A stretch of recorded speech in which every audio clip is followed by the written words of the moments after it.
Tere! Minu nimi on Merle Randlepp ja ma soovin teile jagada mõtet, miks tulla meeskonnapäevale mõju.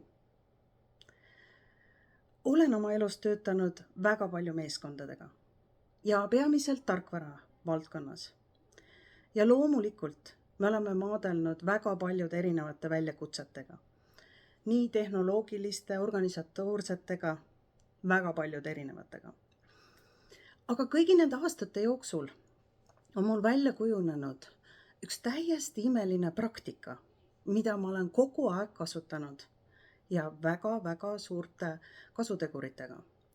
Selle nimi on retrospektiiv. Ja ma tahaksingi teile tutvustada seal meeskonnapäeval, mis kasu see annab teie meeskonnale, kuidas seda hästi läbi viia.